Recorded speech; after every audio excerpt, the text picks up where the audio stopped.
কোনো একদিন একটি জঙ্গলে একটি খুদে ইঁদুর বাস করত। একদিন সে খেলতে খেলতে হঠাৎ একটি সিংহের গায়ের উপরে উঠে পড়ে।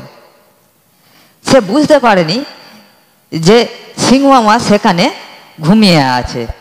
সে খেলার আনন্দে সিংহ মামার গায়ের উপরে উঠে পড়াতে সিংহ মামার ঘুমটা ভেঙে গেল এবং কাঁচা ঘুম ভেঙে যাওয়ায় সিংহ মামা খুব রেগেও গেল। তখন ঘুম ভেঙে যাওয়াতে সিংহ মামা ইঁদুরটিকে বলল, হ্যালো হ্যালো,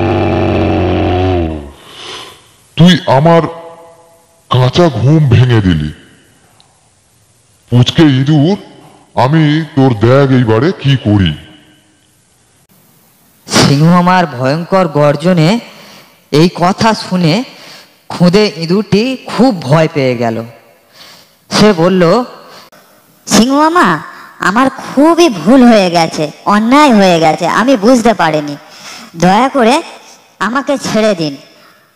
আমি আমার প্রাণের ভিক্ষা চাইছি আপনার কাছে। আর আমি নিশ্চয়ই আপনার কোনো উপকারে আসব, কোনো দিন না কোনো দিন আপনার উপকারে আসব অবশ্যই। খুদে ইঁদুরের এই কথা শুনে সিংহ মামা মনে মনে একটু হাসল এবং সে বলল যে এই পুচকে ইঁদুর নাকি আমার কখনো উপকারে আসবে। যাই হোক, তাচ্ছিল্যের ছলে হলেও সিংহ মামা ইঁদুরটিকে ছেড়ে দিল এবং ইঁদুরটি সেখান থেকে চলে গেল।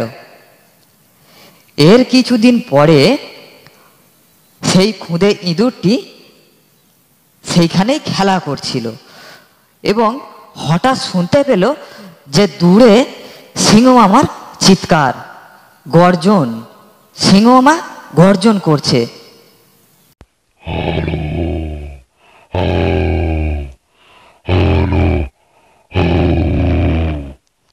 সিংহ মামার গলার আওয়াজ পেয়ে খুদে ইঁদুরটি দৌড়ে গেল সেখানে।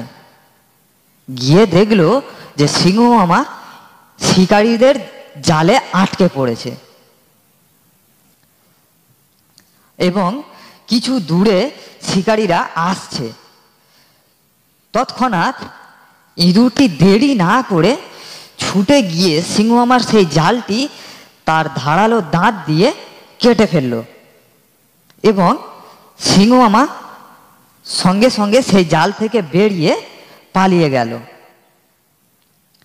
প্রিয় বন্ধুরা, ভিডিওটি ভালো লাগলে প্লিজ একটা লাইক দিয়ে চ্যানেলটিকে সাবস্ক্রাইব করে দিন। তাহলে আমরা প্রতিদিন আপনাদের নতুন নতুন গল্প শোনাতে পারবো। ভিডিওটি শেষ পর্যন্ত দেখার জন্য অনেক ধন্যবাদ।